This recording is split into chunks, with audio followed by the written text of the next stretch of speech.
اللہ تعالیٰ اسے ہی توبہ کی توفیق دیتا ہے جسے اللہ بخشنا چاہتا ہے اور جسے اپنا قریب کرنا چاہتا ہے، اور اللہ جسے بخشنا نہیں چاہتا ہے اسے اور گناہوں میں ڈھکیل دیتا ہے، وہ اور گناہ کرتا ہے، اللہ اسے توبہ کی توفیق نہیں دیتا ہے۔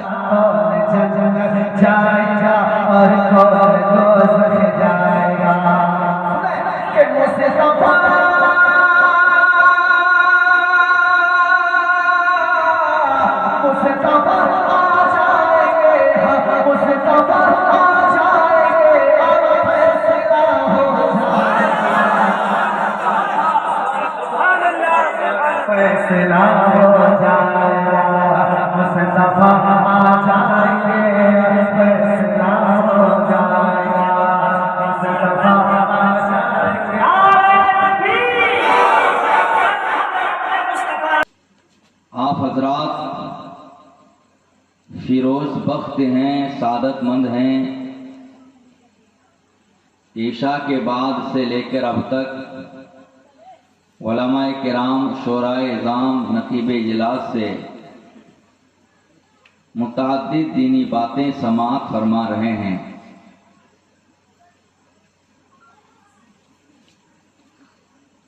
میں آج آپ کو یہ بتانا چاہتا ہوں کہ موئے مبارک کی زیارت یہ اہل جنت کی قسمت میں ہے۔ آپ کو آپ کی اپنی زبان میں خطیب اہل سنت اشرف الصوفیاء حضرت علامہ مولانا باقی باللہ صاحب قبلہ نے آپ کو اپنی زبان میں بہت کچھ بتایا ہے اور آپ نے اسے سماعت بھی کی۔ مولانا مفتی منیر الاسلام نے جو آج مجلس کا انعقاد کیا ہے اور موئے مبارک کی زیارت کرانا چاہتے ہیں، یہ ہماری قسمت ہے کہ ہم اور آپ موئے مبارک کی زیارت کے لیے اب تک بیٹھے ہیں۔ حضرت یعقوب علیہ السلام حضرت یوسف پیغمبر کی جدائی میں رو رو کر آنکھ سے معذور ہو گئے تھے۔ جب وہ وقت قریب آیا، اللہ نے چاہا کہ حضرت یعقوب علیہ السلام نگاہ ظاہری سے یوسف کا مشاہدہ کریں، تو حکم الہی سے حضرت یوسف پیغمبر نے اپنا ایک کرتا اپنے بھائیوں کو دیا اور کہا، اس وقت جب بھائیوں نے کہا کہ والد گرامی آنکھوں سے دیکھنے سے معذور ہو چکے ہیں، تو یوسف پیغمبر نے کہا میرے اس کرتے کو لے جاؤ اور فَلْقُوهُ عَلَى وَجْهِ أَبِيهِ، میرے باپ کے چہرے پہ رکھ دو، یاتی بصیرہ، جو ان کی نگاہیں جا چکی ہیں اس کی برکت سے ان کی نگاہ واپس آئے۔ میرے بھائیوں، میں آپ کو بتا دوں، یہ کرتا یوسف پیغمبر کا جو کرتا تھا ان کے جسم سے نسبت رکھتا تھا۔ جب نسبت میں یہ کمال ہے کہ اس میں وہ پاور آ گیا، آنکھ میں رکھ دیا گیا تو آنکھ میں روشنی آ گئی۔ یہ بال مصطفیٰ سے نسبت رکھتا ہے، اگر ہم اس کی زیارت کریں گے ہماری کھوئی ہوئی روشنی بھی واپس آ جائے گی۔ سبحان اللہ، ماشاءاللہ، واہ، بہت خوب۔ آپ قسمت والے ہیں، ایک طرف موئے مصطفیٰ ہیں تو دوسری طرف آل مصطفیٰ ہیں، زور سے بولو سبحان اللہ، اور تیسری طرف نائبین مصطفیٰ ہیں، بولو سبحان اللہ۔ تینوں چیزیں اپنی جگہ بہت ہی کمال رکھتے ہیں۔ میں آج آپ کو بتا دوں، آپ نے تو موئے مبارک کے تعلق سے ہلکی سی بات سماعت کی، چھوٹی سی بات سماعت کر لی، باتیں اگر کریں تو بہت باتیں ہیں، وہ بھی الحمدللہ دلائل کی روشنی میں ہم موافق کر سکتے ہیں، لیکن وقت کم ہے۔ آپ نے منہ مبارک کے تعلق سے باتیں سن لی، ذرا آل مصطفیٰ کی بھی شان سنیے، پھر نائبین مصطفیٰ کی شان سنیے، پھر آپ اپنی قسمت پہ ناز کریں کہ آج آپ کی مجلس میں منہ مصطفیٰ بھی ہیں، آل مصطفیٰ بھی ہیں، نائب مصطفیٰ بھی ہیں، اور مریدین آل مصطفیٰ بھی ہیں۔ کیا بات ہے! ایک سید کی شان یہ ہے، میرے آقا علیہ السلام نے فرمایا، آپ نے اس واقعہ کو بارہا علماء سے بھی سنا ہے، ایک وہ شخص جس کے دل میں سیدوں کی محبت ہے، جب اس کا آخری وقت آئے گا، دنیا چھوڑ کر جائے گا، اس کے اعمال بہت اچھے بھی نہ ہوں، اس کا مطلب یہ نہیں کہ آپ نماز ہی چھوڑ دیں۔ قیامت کے دن ایک جماعت جہنم کی طرف جا رہی ہوگی، فرشتے گھسڑ گھسڑ گھسڑ گھسڑ کے لے جائیں گے، لوگ کہیں گے، فرشتے کہیں گے کہ آخر تمہیں جہنم کی طرف کیوں ڈھکیلا جا رہا ہے؟ وہ کہے گا لم نکو من المصلین، ہے افسوس ہم سب کچھ جان کر نماز نہیں پڑھا کرتے تھے۔ آج آپ دامن پکڑ کر یہ سوچتے ہیں کہ ہم نے دامن تھام لیا، ہمیں جنت مل جائے گی، لیکن جس پیر صاحب کے آپ دامن تھامتے ہو، دیکھو وہ پیر صاحب کی نماز نہیں چھوڑ رہے، نماز پڑھ رہے ہیں۔ آپ کو دامن پہ بھروسہ ہے، لیکن آپ اس دھوکے میں نہ رہیں کہ آپ نے دامن تھام لیا تو آپ جنت چلے جائیں گے، نماز پڑھیں نہ پڑھیں۔ ذرا اس پیر صاحب کو بھی نگاہوں سے دیکھیں جس پیر صاحب کے آپ دامن سے وابستہ ہیں، وہ پیر صاحب خود خدا کے خوف سے ایک وقت کی نماز نہیں چھوڑ رہے ہیں۔ دامن تھامنے کا مطلب یہ ہے کہ پیر صاحب نماز پڑھ رہے ہیں تو آپ بھی نماز پڑھیں۔ اے سادات کرام کے محبو، جب تمہیں موت آئے گی، فرشتے تمہاری روح قبض کرنے کے لیے آئیں گے، تو اللہ کی طرف سے جنت سے نورانی فرشتے بھی آئیں گے اور جنتی لباس لے کے آئیں گے، اور آپ سے کہیں گے اے مرنے والے، تمہیں مبارکبادی ہے کہ تم آج دنیا سے نبی کی اولاد کی محبت میں تم آج دنیا سے رخصت ہو رہے ہو، نبی کی اولاد کی محبت میں ہم تمہیں ایسے نہیں یہاں سے دلہا بنا کے جنت لے جائیں گے۔ حضرت سید زادے ہیں، آپ ان سے محبت کریں، آپ ان سے عقیدت رکھیں۔ سید بحیثیت سید سب برابر ہیں، چاہے وہ اولاد غوث ہو، چاہے اولاد غریب نواز ہو، چاہے اولاد نور العین ہو، یا وہ اولاد شاہ مجیدیہ خانقاہ مجیدیہ کے بزرگ ہوں، جب سید ہیں چاہے خون غوث ہو کہ نہ ہو، ان کو سب برابر ہیں، کیونکہ سبوں کے رگوں میں دودھ فاطمہ ہے تو خون مولا علی ہے۔ بے شک۔ لہذا کوئی اولاد غوث ہیں تو یہ نہ سمجھے کہ سیدوں میں ہماری طرح کوئی سید نہیں ہے، کوئی اولاد غریب نواز ہیں تو وہ یہ نہ سمجھیں کہ سیدوں میں ہماری طرح کوئی سید نہیں ہے۔ سید بحیثیت سید سب برابر ہیں۔ یہ بات ہو گئی سیدوں سے محبت کے حوالے سے، ہو گئی نا؟ اور علماء کی اہمیت بھی آپ سمجھیں۔ آپ اگر اپنے پیر صاحب کے دامن پکڑتے ہیں، انہیں سید صاحب سمجھ کے دامن نہیں پکڑتے ہیں، انہیں عالم دین سمجھ کے آپ ان کے دامن پکڑتے ہیں۔ بے شک۔ کیا غلط کہنا ہو گیا؟ بے شک۔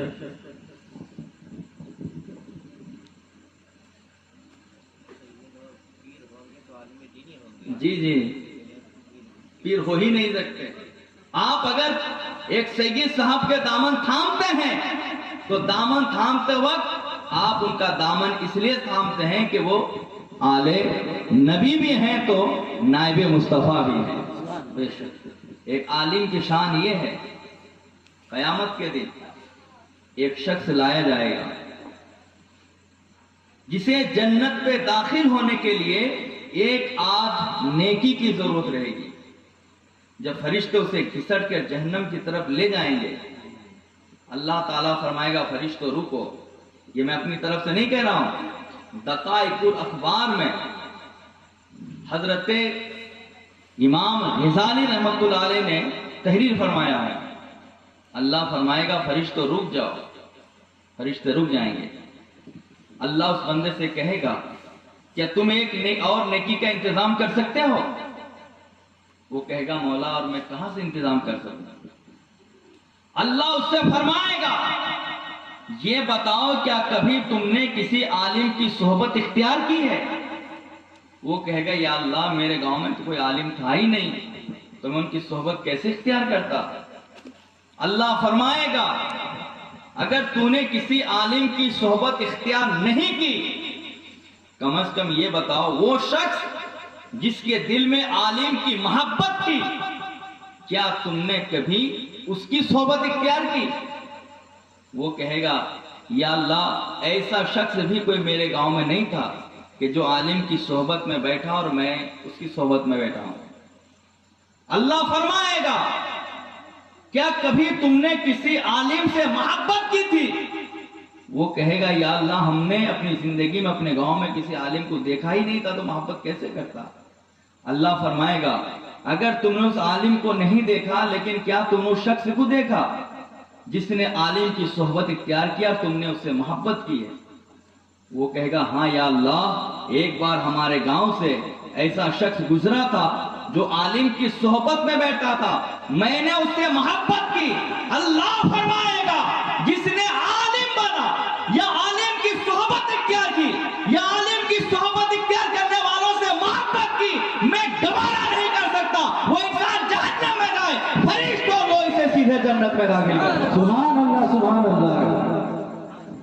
میرے آقا علیہ السلام نے سیدوں کو اہل بیت میں داخل فرمایا تو علماء کو اپنا وارث قرار دیا. اسی لیے کہا جاتا ہے قیامت اس وقت تک آ نہیں سکتی جب تک زمین میں سید اور علماء اہل سنت باقی ہیں. تقریر تو بہت کرنی تھی لیکن طبیعت ناساز ہے، پھر سید صاحب کے بلا فرمائیں گے. میں ایک چھوٹی سی بات عرض کر دوں. حضرت علامہ مولانا مفتی منیر رضا صاحب قبلہ جامعی کے تعلق سے کچھ دن پہلے سوشل میڈیا میں بہت سی باتیں گشت کر رہی تھی. اب ہم اس کی تحقیق میں جانا نہیں چاہتے ہیں اور نہ ہم ان آڈیو کلپ کی وجہ سے ہم مولانا کو مجرم شرع سمجھتے ہیں.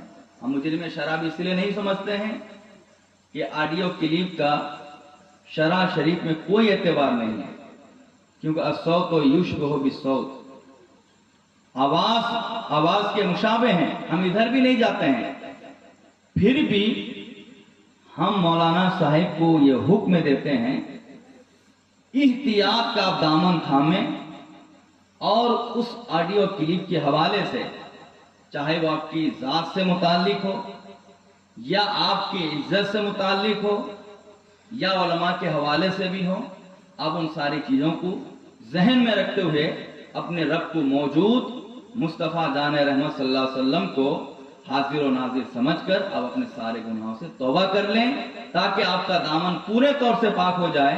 اس کے بعد جس کو جو بھونکنا ہے بھونکتے رہیں، انشاءاللہ پھر آپ کا نہ یہاں کچھ بگڑے گا نہ قیامت کے دن کچھ بگڑ سکے. سبحان اللہ سبحان اللہ.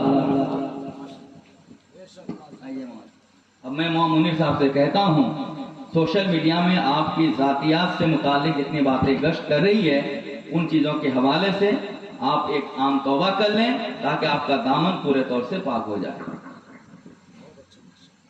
السلام علیکم ورحمۃ اللہ وبرکاتہ. مفتی صاحب قبلہ کے حکم کے مطابق جو شریعت کا حکم سنا رہے ہیں اور ایک سید زادے حضرت علامہ مولانا مفتی سید صاحب آپ کو توبہ کرا دیں. سید صاحب قبلہ سید تقیم الاسلام صاحب قبلہ کیا فرماتے ہیں سن لیجیے. تو حضرت جیسا کہیں گے میں ویسا ہی کیونکہ شریعت شریف کے آگے اونچا میں کوئی اگر سر اٹھانا چاہے اس کی گردن وہیں پھوٹ کے گر جائے گی، اور شریعت شریف کے آگے اگر کسی نے سر جھکا دیا، مجھے تو یقین ہے جو چیز میں اپنے ماتھے کی آنکھوں سے دیکھتا ہوں اور جو چیز جانتا ہوں کہ یقیناً اللہ تبارک و تعالیٰ قرآن میں فرماتا ہے وہ تعز من تشاء و تذل من تشاء، جس کو چاہے اللہ عزت عطا فرمائے، جس کو چاہے ذلیل کرے، اور اللہ تعالیٰ توبہ کرنے والے کو پسند فرماتا ہے اور توبہ کرنے والے کو معاف بھی فرماتا ہے۔ تو حضرت نے جیسا شریعت کا حکم دیا ہے، جو کچھ بھی حضرت فرما رہے ہیں میں شریعت کے حکم کو ماننے کے لیے بالکل تیار ہوں، اور حضرت جو پڑھا رہے ہیں میں اس کو پڑھنے کے لیے تیار ہوں۔ استغفر اللہ استغفر اللہ استغفر اللہ استغفر اللہ من کل ذنب من کل ذنب واتوب الیہ واتوب الیہ لا حول لا حول ولا قوة ولا قوة الا باللہ الا باللہ العلی العظیم العلی العظیم لا حول لا حول ولا قوة ولا قوة الا باللہ الا باللہ العلی العظیم العلی العظیم لا حول لا حول ولا قوة ولا قوة الا باللہ الا باللہ العلی العظیم۔ العلی العظیم۔ اللہ قبول کرے۔ اللہ توبہ کرنے والے کو پسند فرماتا ہے، یہ قرآن کا حکم ہے۔ شب برات آتی ہے نا، شب برات کا واقعہ آپ لوگ سنے ہوں گے۔ پروردگار عالم پہلی آسمان میں آ جاتے ہیں اور بندے کے لیے ارشاد کرتے ہیں کہ بندہ تیرے لیے ہم انتظار ہیں، تو مغفرت مانگ ہم تجھے بخش دیں گے۔ تو پروردگار عالم ہمارے قریب اور معاف کرنے کے لیے ہمیشہ آمادہ ہے۔ تو توبہ پسند ہے اللہ رب العالمین کو، توبہ سب کو کرنا چاہیے۔ ہم لوگ انسان ہیں، الانسان مرکب من الخطاء والنسیان، ہمیشہ چلنے میں بولنے میں غلطی ہوتی ہے، تو شاید ان کی کچھ غلطی ہے تو سب کے سامنے میں اللہ کی طرف سے توبہ اللہ قبول کرے، حضور کے صدقے میں اللہ قبول کرے۔ السلام علیکم۔ اور حدیث شریف میں ہے التائب من الذنب کمن لا ذنب لہ، گناہ سے توبہ کرنے والا ایسا ہو جاتا ہے جیسے کہ اس نے کوئی گناہ ہی نہیں کیا۔ دوسری بات، انسان جب گناہ سے پاک ہو جاتا ہے اس کے بعد اگر کوئی آدمی انہیں مجرم شرع سمجھتا ہے تو سب سے بڑا مجرم وہی ہے، اور شرعی اعتبار سے وہی لائق بائیکاٹ ہے، یہ امام اہل سنت اعلیٰ حضرت نے فرمایا ہے۔ تیسری بات، اللہ تعالیٰ اسے ہی توبہ کی توفیق دیتا ہے جسے اللہ بخشنا چاہتا ہے اور جسے اپنا قریب کرنا چاہتا ہے، اور اللہ جسے بخشنا نہیں چاہتا ہے اسے اور گناہوں میں ڈھکیل دیتا ہے، وہ اور گناہ کرتا ہے، اللہ اسے توبہ کی توفیق نہیں دیتا ہے۔ جب مولانا نے سارے گناہوں کو نگاہوں کے سامنے رکھ کر اپنے رب کی بارگاہ میں ایک سید صاحب کے ہاتھ میں توبہ کر لی ہے، تو آج سے مولانا صاحب پورے طور سے پاک ہو گئے۔ اب مولانا پر لازم ہے آپ اپنی نیکیاں آگے بڑھاتے جائیں، انشاءاللہ آپ آگے بڑھتے ہی جائیں گے، کیونکہ ہم لوگ آپ کے پیچھے ہیں، ہم آپ کو آگے بڑھاتے جائیں گے۔ ایک طرف آدائے دیں، ایک طرف حاسدیں، بندہ ہے تنہا شہا، تم پہ کروڑوں درود، اے عدو میرا کچھ بگڑنے کا نہیں، وہ سلامت ہیں بنانے والے۔ سلام۔